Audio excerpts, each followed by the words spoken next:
आपण पाहतोय प्रज्ञा की दादरच्या या कबूतरखान्या परिसरामध्ये गेल्या अर्धा ते पाऊण तास तणावाचं वातावरण तयार झालं होतं, कारण का जैन समुदायाचे जे नागरिक आहेत त्या सर्वांनी इथे आंदोलन केलं। आंदोलन यासाठी होतं की जो कबूतरखाना आहे दादर इथला तो ताडपत्री लावून बंद करण्यात आला होता मुंबई महानगरपालिकेकडून, कारण का उच्च न्यायालयाने देखील तसे निर्देश दिले होते की कबूतरखाने बंद करा।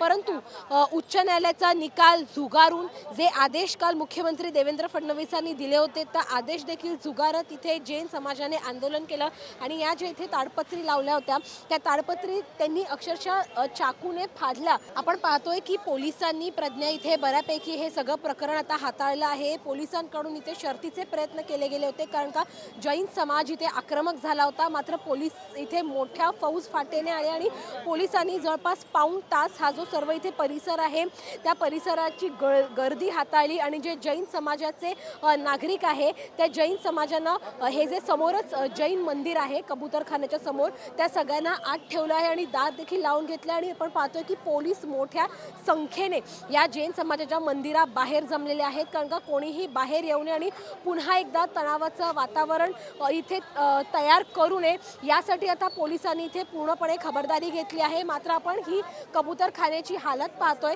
की कबूतरखाना जो आहे तो झाकला गेला होता गेल्या 2 दिवसांपासून, मात्र आता पुन्हा एकदा नागरिकांनी जैन समुदायाने विशेष करून अक्षरशः सुरीने ही ताडपत्री तोडली आहे आणि तोडून ताडपत्री कबूतरांना इथे जबरदस्तीने खाणं टाकलं आहे आणि कुठेतरी उच्च न्यायालयाच्या निर्णयाचं खरं तर उल्लंघन इथे आपल्याला जैन समुदायाकडून केलेलं पाहायला मिळतं। आपण इथे पाहतोय की काही नागरिक देखील आहेत, आपण त्यांच्यासोबत चर्चा करूया आणि जाणून घेऊया की काय त्यांची म्हणणं आहे।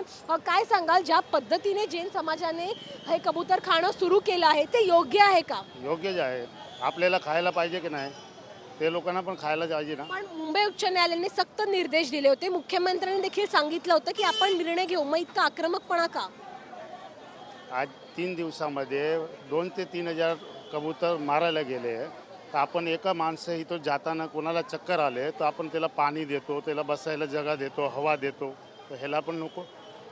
आपण ह्याच समुदायाशी जोडले आहात का? आपण देखील याला समर्थन करता का? कुठला पण असू द्या, एक मानव धर्म असते।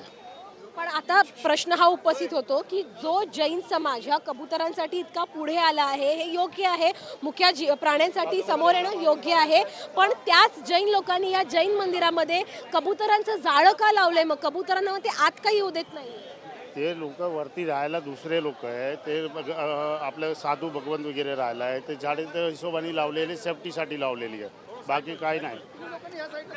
इथे कुठेतरी दुमत दिसत नाही, काहीकडे कबुतरांचा कळवळा दाखवायचा आणि दुसरीकडे कबुतरांनाच येण्यापासून रोखायचं, असा दुटप्पीपणा वाटत नाही का? नाही ना मॅडम, पण आपल्याला एक मनुष्य धर्म, मानव धर्म, ते आपलं जे धर्मामध्ये हिंदू धर्मामध्ये लिहिलेलं आहे, जीव आणि जीवने दो, ते आपल्याला ते भूमिका बजवायची। अगदीच आपण पाहतोय की नागरिकांच्या इथे संतप्त प्रतिक्रिया आपल्याला उमटताना पाहायला मिळत आहेत आणि हा जो कबूतरखाना आहे तो अक्षरशः सुरीने कापून त्याच्या दोऱ्या इथे नागरिकांनी जैन समाजाने हा इथे सुरू केलेला आहे। व्हिडिओ जर्नलिस्ट गौरव नाईक सह जुळी जाधव, NDTV मराठी, मुंबई।